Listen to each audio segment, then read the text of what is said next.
President Trump standing behind his $1.776 billion anti-weaponization fund, even as Republican senators increasingly condemn the idea. And the controversy threatens to divide his party even further. Trump writing today on social media, quote, "I gave up a lot of money in allowing the fund," saying he could have settled his lawsuit against the IRS for $10 billion over his leaked tax returns for much more. The New York Times reported this week, we should note, that IRS lawyers had prepared several ways for the Justice Department to fight Trump's $10 billion lawsuit. They wrote this down in a 25-page memo passed on to the Treasury Department, although it's unclear if that memo ever reached the Justice Department. Ultimately, the Justice Department, which reports to Donald Trump, of course, never fought the lawsuit, leading to this highly unusual situation. Both Treasury and IRS did not respond to the New York Times request for comment, and the Justice Department did not tell the Times why it chose to settle this case the way it did. Sources tell CNN that the White House has no plans to change the structure of the fund. What's happening, folks? Dr. John? Here's to what just happened, guys. Trump's own allies, Marjorie Taylor Greene, Candace Owens, Alex Jones, are openly discussing removing him. The threat isn't from Democrats. It's from his own people. The loyalty that survived impeachments now cracks. The unthinkable is being spoken aloud. Trump's own side is turning on him. The significance of this shift cannot possibly be overstated. For years, Trump's political coalition has been built on absolute loyalty. His supporters have stood by him through everything. 2 impeachments, multiple investigations, countless scandals, and a global pandemic. They defended him when the media attacked him. They defended him when Democrats investigated him. They defended him when even some Republicans turned against him. But now, even Trump's most loyal supporters are saying that he's gone too far. Even after a fraught meeting on Capitol Hill yesterday between the acting Attorney General Todd Blanche and several upset Senate Republicans, the White House says the administration appreciated the feedback and looks forward to additional conversations as needed. Well, it looks like they will be needed. Senate Republicans abruptly left town last night without acting on key legislation, specifically Trump's immigration package. The White House is now feeling the full force of a furious majority.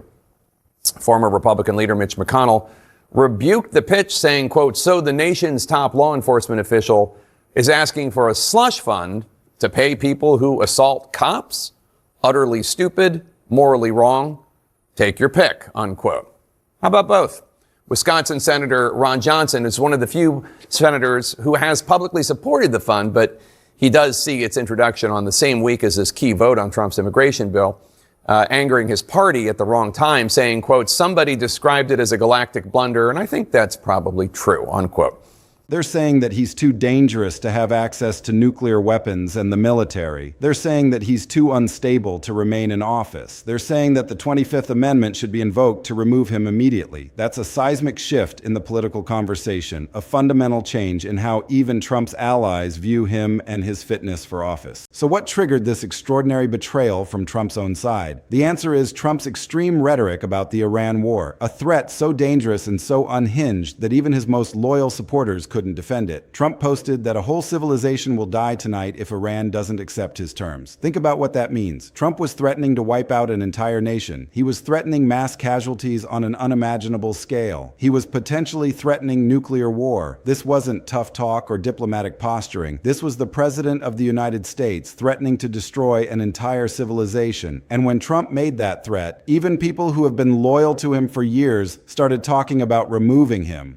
Joining us now to discuss, CNN's Laura Fox and Paula Reed. Paula, what are your sources telling you about why the White House and the Justice Department are so dead set on sticking by this fund and the way it's being distributed, which is confidentially and anyone can apply, despite the questions and the backlash? They're true believers. Look, they have been swimming in this idea and this concept for years. It goes back to 2023 when Trump was thinking about taking back the White House. And anyone involved in the creation of this is either a Justice Department lawyer, a White House lawyer, an IRS lawyer, a Trump personal lawyer. These are the people that really believe that the president was mistreated while he was out of office, that he was a victim of the Justice Department, and other people were too. And they truly believe that once they pick these 5 members and the rules are laid out, that people will see why this is a good idea. But they put forth a ton of money, not a lot of details, and there's no reason that taxpayers should just believe, right, 5 as of yet unnamed people will protect this from becoming a feeding frenzy. They started saying that Trump is too unstable and too dangerous to have access to nuclear weapons. They started saying that the cabinet and Vice President J.D. Vance need to consider declaring Trump unfit under the 25th Amendment. They started saying that Trump needs to be removed from office immediately. At the same time that Trump's own allies are calling for his removal, Senate Republicans are revolting against his legislative agenda. Republicans are refusing to pass bills that Trump wants to pass. Republicans are killing pet projects that Trump supports. Republicans are going on the record saying that Trump is squandering the Republican trifecta, the rare moment when Republicans control the White House, the Senate, and the House of Representatives. Republicans are saying that Trump is dragging the party down and making it harder for them to win elections. Republicans are saying that Trump's approval ratings are in freefall and that he's becoming a liability for the party heading into the upcoming midterm elections. This is direct defiance of Trump's wishes from members of his own party. And they have refused to rule out that people who were convicted of beating up cops would get some of the money. They just also an optics problem, yes. Well, optics at the very least. And Lauren, you talk with these Republican senators day in, day out. Help us understand why else they're so frustrated with Trump's calculation here. Yeah, I mean, this was a really tough week for Senate Republicans, in part because they saw one of their colleagues, Senator Bill Cassidy, ousted on Saturday night. Then you saw Senator John Cornyn, who was once the Republican whip in Trump's first administration. It was announced that his challenger was going to be endorsed by Donald Trump. And there was this feeling in the United States Republican conference in the Senate that if this can happen to John Cornyn, it can happen to any of them. And it really, I think, made a lot of Senate Republicans that I was talking to rethink how far they are willing to go for this administration, because there is a sense that there is no limit. And anytime you take this risk, there's a possibility that Donald Trump can come for you in the future if you cross him even in the slightest way. This was one of the Republican senators I talked to yesterday of Indiana, Todd Young. People who should be supporting his agenda and helping him succeed, instead, they're actively working against him. The specific instances of removal talk are what really demonstrate how serious this situation has become. After Trump posted his threat about a civilization dying in Iran, over 24 Democratic lawmakers started talking about the 25th Amendment. That's not surprising. Democrats have been talking about the 25th Amendment since Trump first took office. They've been concerned about his fitness and stability from the beginning. But then something unprecedented happened. Right-wing figures and Trump-aligned politicians also started calling for the 25th Amendment. Marjorie Taylor Greene, who is one of Trump's most loyal supporters in Congress, started talking about the 25th Amendment. Candace Owens, who has been a vocal Trump supporter and defender, started talking about the 25th Amendment. Alex Jones, who has spent years promoting Trump and attacking his enemies, started talking about the 25th Amendment.